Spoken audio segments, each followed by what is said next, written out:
আমার আজকের রেসিপি কবিরাজি সিঙ্গারা। নাম কবিরাজি হলেও এতে কিন্তু ডিমের কোনো ব্যাপার নেই, পুরোটাই সম্পূর্ণ নিরামিষ, তবে একেবারে অন্য রকমের। মানে আমরা তো ফুলকপি সিঙ্গারা খেয়েছি, আলুর সিঙ্গারা খেয়েছি, কিন্তু এই সিঙ্গারাটা না একেবারে অন্য রকমের।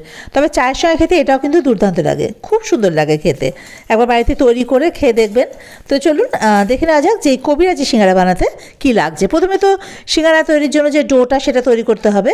তার জন্য মেজারিং কাপের 2 কাপ মতো ময়দা নিয়ে নিলাম, এতে নুন নিলাম 1/2 টিস্পুন, আর চিনি 1 টিস্পুন দিয়ে দিয়েছি, আর খাবার সোডা দিলাম 1/4 টিস্পুন। এবারে সব খুব ভালোভাবে মিশিয়ে নেব। আমি এখানে খাবার সোডা দিয়েছি তার কারণ এখানে আমি ময়ানটা তেল দিয়ে দেবো। আপনারা যদি ঘি দিয়ে ময়ান দেন তাহলে কিন্তু খাবার সোডা দেওয়ার কোনো প্রয়োজন পড়বে না, এমনিতেই জিনিসটা খুব খাস্তা হবে আর কি। তো যাই হোক, এবার আমি এর মধ্যে দিয়ে দিলাম 3 টেবিল স্পুন মতো রিফাইন্ড অয়েল মানে সাদা তেল, আর অল্প একটু জল।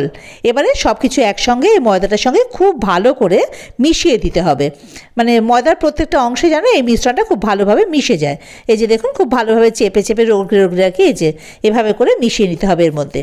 এবার অল্প অল্প জল দিয়ে এটা একটা শক্ত ডো তৈরি করে নিতে হবে। সিঙ্গারার ডো কিন্তু খুব একটা নরম হয় না, লুচি বা পরোটার মতো।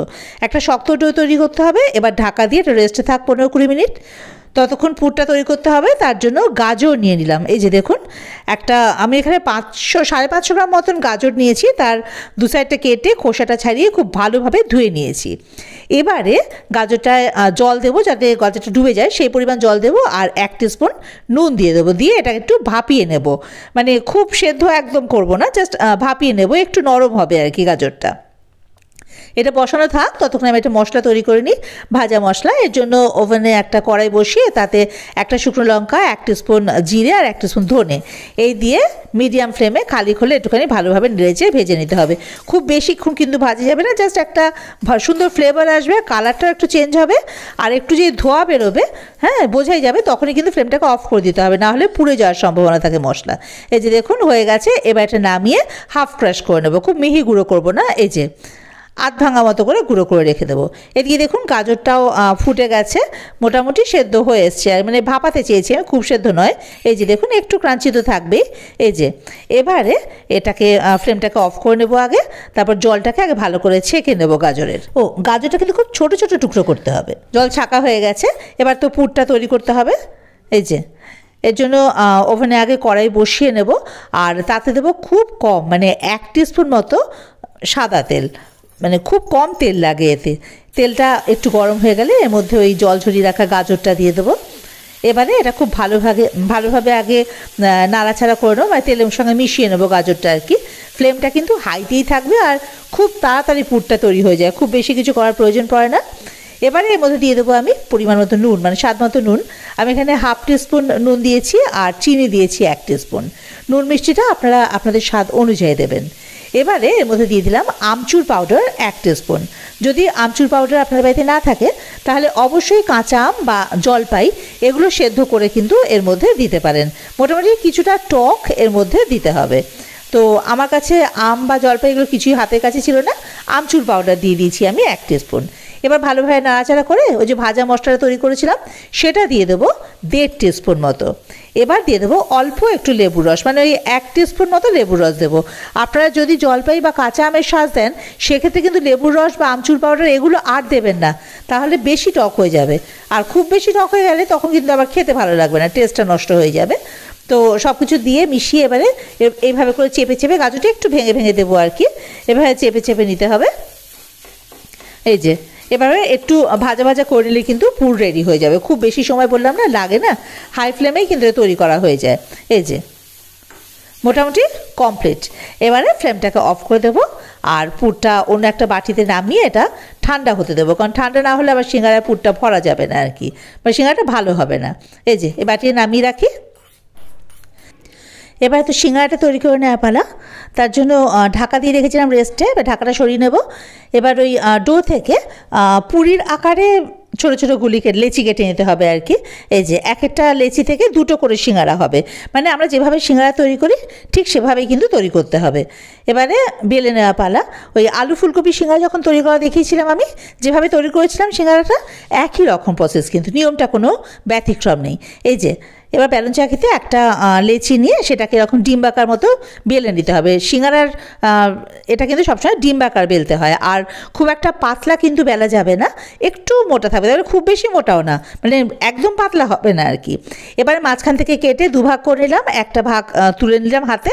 এবার এভাবে করে ভাঁজ করে নেব, তাতে একটা সাইডে আগে জল মিশিয়ে নেবো, জল লাগিয়ে নেবো আর কি। এখানে জলটা আঠার কাজ করবে।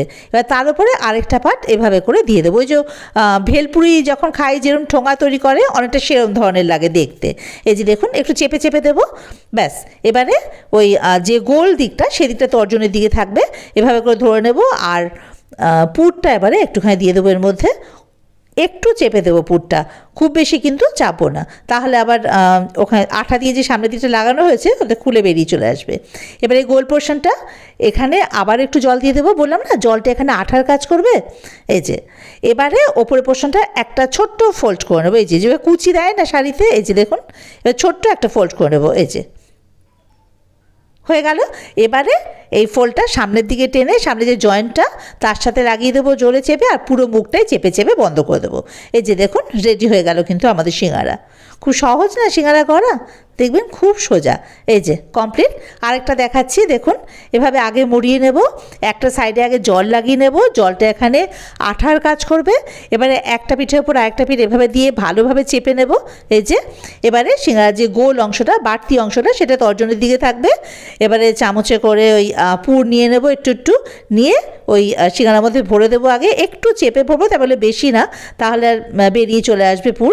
এবারে যে গোল দিকটা ওইদিকে একটুখানি একটা ছোট্ট ভাঁজ দিয়ে টেনে সামনের দিকে এভাবে চেপে চেপে বন্ধ করে দেবো। একটু জল লাগিয়ে নেবো, তাতে ওটা খুলে যাবে না আর কি। এই যে এভাবে করে সব সিঙ্গারাগুলো রেডি করে নেবো, গড়ে নেবো। এই যে এবারে তো সিঙ্গারা ভাজার পালা, তার জন্য ওভেনে কড়াই বসিয়ে তাতে বেশ খানিকটা পরিমাণ তেল দিতে হবে, কারণ সিঙ্গারা তো ডোবা তেলে ভাজা হবে। এবার তেলটা যখন হালকা গরম হবে, সিঙ্গারার তেল কিন্তু খুব গরম হলে চলবে না, হালকা গরম হলে ওই সিঙ্গারাগুলো একে একে তেলের মধ্যে দিয়ে দিতে হবে, আর দেওয়ার সাথে সাথেই কিন্তু নাড়বো না। এই যে দেখুন সিঙ্গারা দেওয়ার পরে পাশ দিয়ে একটু একটু বুদবুদি কাটছে, দেখেছেন তো? এরকম টেম্পারেচার রাখতে হবে কিন্তু। যদি হাই ফ্লেমে সিঙ্গারা দেওয়া হয় তাহলে কী হবে, কালারটা চলে আসবে কিন্তু ক্রিস্পিও হবে না, আর ভেতরটাও কাঁচা থেকে যাবে, তখন আর সিঙ্গারা সেই স্বাদটাই থাকবে না, তাই না? তো যাই হোক, মিডিয়াম ফ্লেমে এটাকে নাড়তে হবে, ভাজতে হবে। আর কিছুক্ষণ বাদে যখন একটা সাইড কালার ধরে যাবে, এই যে দেখুন, তখন কিন্তু এটাকে উল্টে দেব, মানে সিঙ্গারা কড়াইতে দেওয়ার সাথে সাথে কিন্তু উল্টাতে যাব না। এই যে একটা সাইড কালার ধরে গেছে, এবারে এটাকে উল্টে দেব। এভাবে মিডিয়াম টু লো ফ্লেমে সিঙ্গারাটা কিন্তু একটু লাল করে একটু কড়া করে ভেজে তুলতে হবে, তাড়াহুড়ো করলে কিন্তু হবে না, মিডিয়াম টু লো ফ্লেমেই সিঙ্গারা ভাজতে হবে, তাহলে এটা খুব ক্রিস্পি হবে। এই যে দেখুন সিঙ্গারাগুলো ভাজা হয়ে গেছে, এবার এটা তুলে নিতে হবে। তুলে নেওয়া পালা, একটা ওই ঝাঁঝরি হাতার সাহায্যে এই যে এভাবে সিঙ্গারাগুলো তুলে নেবো, তাতে এক্সেস তেলটা ঝরে পড়ে যাবে। এই যে এবারে এটাকে নামিয়ে নেব অন্য একটা পাত্রে, আবারও পরের লটটা ওভাবে করে দিয়ে দেবো। একই রকমভাবে মিডিয়াম টু লো ফ্লেমে সিঙ্গারাগুলো বেশ লাল করে ভেজে তুলতে হবে। 10-12 মিনিট সময় কিন্তু লেগে যায় সিঙ্গারা ভাজতে। আপনারা কিন্তু বাড়িতে অবশ্যই সিঙ্গারাটা এভাবে একবার তৈরি করে খেয়ে দেখবেন, মানে এরম পুর দিয়ে এই কবিরাজি সিঙ্গারা দেখবেন ভীষণ ভালো লাগে খেতে, চায়ের সঙ্গে তো দারুণ লাগে এটা খেতে। তো যদি রেসিপিটা আপনাদের ভালো লাগে তাহলে অবশ্যই আমার চ্যানেলটা সাবস্ক্রাইব করে আমার পাশে থাকার অনুরোধ রইল, আর বেল আইকনটা প্রেস করে দেবেন ফার্দার নোটিফিকেশানের জন্য। ও হ্যাঁ, সিঙ্গারাটা ভেঙে একটু দেখিয়ে দিই। এই যে দেখুন ভেতরটা, দেখছেন তো? এটা কিন্তু সত্যিই খেতে ভীষণ টেস্টি হয়, একবার কিন্তু অবশ্যই ট্রাই করবেন।